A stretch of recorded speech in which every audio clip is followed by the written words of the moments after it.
Biến đổi khí hậu đối với Việt Nam không chỉ đe dọa cuộc sống của người dân trong nước mà còn ảnh hưởng tới an ninh lương thực của thế giới.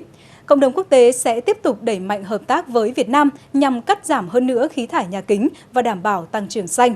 Đây là thông điệp được tiến sĩ Pratibha Mehta, trưởng đại diện thường trú của Liên Hợp Quốc tại Việt Nam chia sẻ cùng phóng viên VTC10 Net Việt. Mời quý vị và các bạn theo dõi ngay sau đây. Dr. Mehta, thank you so much for spending your time with us today. First of all, could you describe the impacts of climate change on the socio-economic development of Vietnam, particularly the Mekong River Delta? Vietnam is one of the five topmost countries in the world which is most vulnerable to climate change. It's very vulnerable to natural disasters, and particularly for Mekong Delta, which is the rice bowl of Vietnam. It houses almost 1/4 of the population of the country resides in Mekong Delta. There are several poor and vulnerable people whose livelihood depend on agriculture, fishery, and the coastal resources in that region.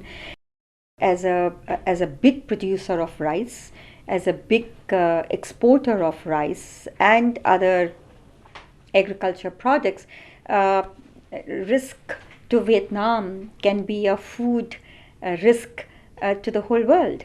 So this is an extremely important issue for Vietnam generally, for the whole country, but more specifically for the Mekong Delta and the neighboring provinces. As far as I know, the United Nations system is one of the major partners of Vietnam in dealing with climate change. So could you share with us some information on the cooperation between the two sides? This climate change, environmental sustainability, green growth are on their topmost priorities for the UN system in Vietnam. A number of UN agencies like UNDP, UNIDO, FAO, UN Habitat are involved in supporting various ministries.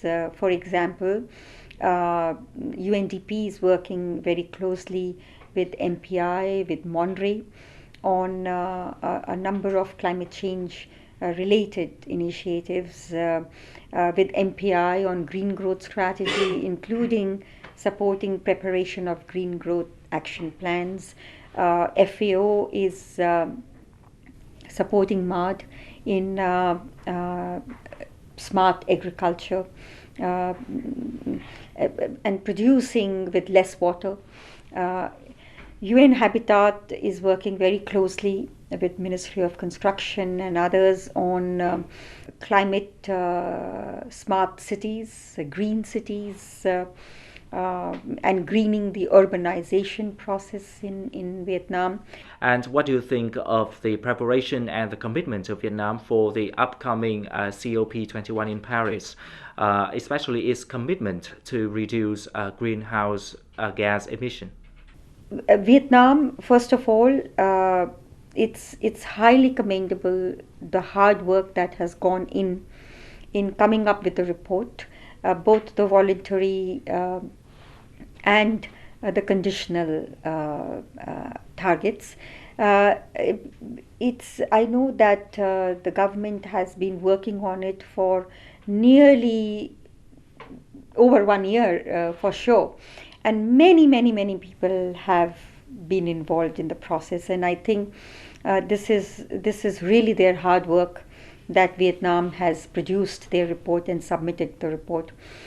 Now, temperature is increasing, so we need to cope with that, and so we hope that every 5 years in the meeting they would agree that every 5 years governments can revise their targets, and in that sense the announcement should be seen as just a baseline and should only look upward as a forward-looking agenda. Once again, thank you so much for spending your time with us and providing us with valuable insights. Hiện tượng trái đất